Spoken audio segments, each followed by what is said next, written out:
My next guest is the president of the Inuit Tapirit Kanatami, the National Inuit Organization, from 1994 to 2003. Mary Simon was the ambassador for circumpolar affairs at the Department of Foreign Affairs and International Trade, and also Canadian ambassador to Denmark from 1999 to 2001. I spoke with Mary Simon earlier today. Good afternoon, Mary Simon.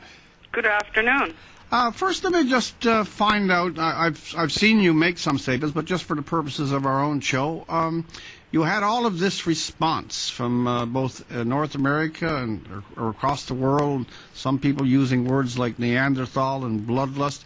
What was your response to some of the response to what went on during the feast at Rankin Inlet?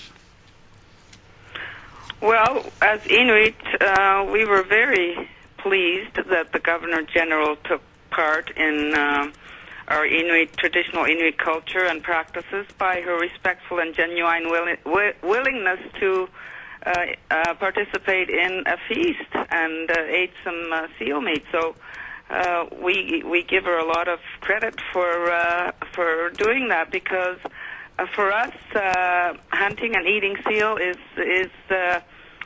a practice that we have every day. It's not a political issue, nor is it bizarre or disgusting, as some of people have been saying. Yeah, well, it sounds like an easy question, but why are people giving themselves license to call what other people do bizarre and disgusting?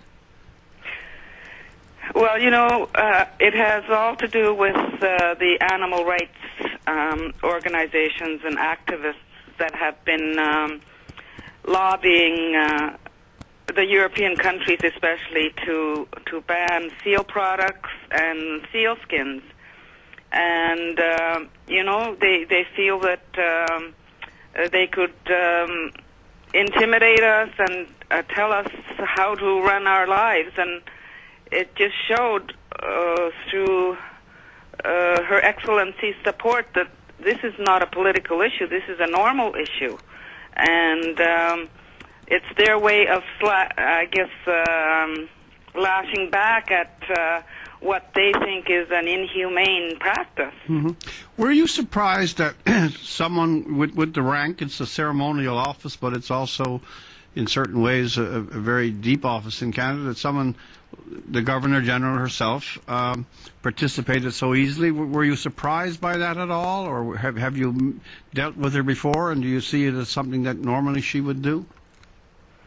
I've dealt with her before, and yes, it's something that she would do. It's in fact, she's not the only Governor General that has eaten frozen food. The fact that she ate frozen Arctic char wasn't a big issue.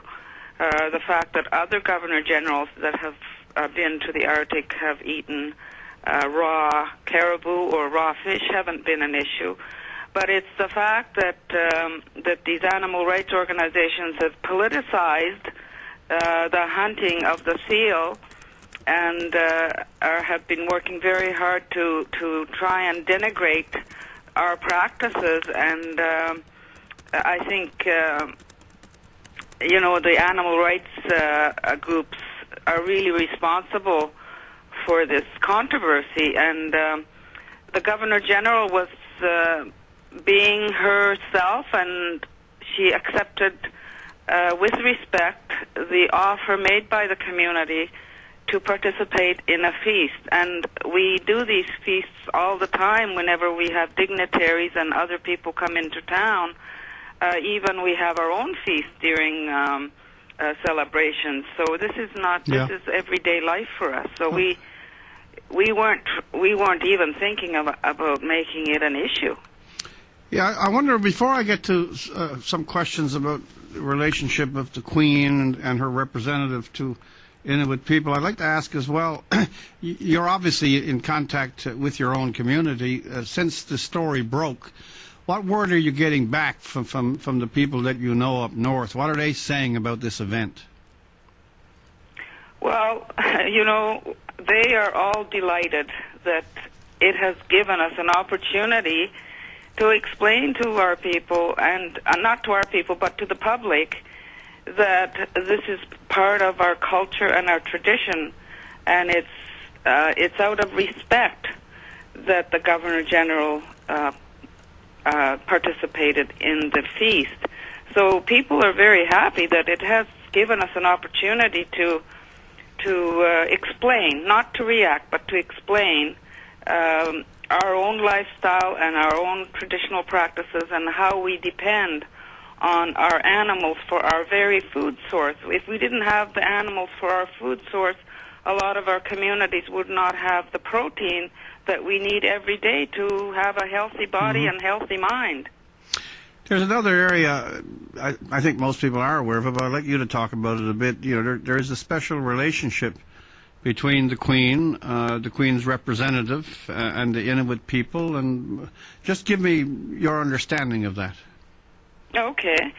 Well, as people probably know, there has been an important relationship between the Crown and Aboriginal people since English-speaking settlers and traders first came to North America. I think it was in the 17th century.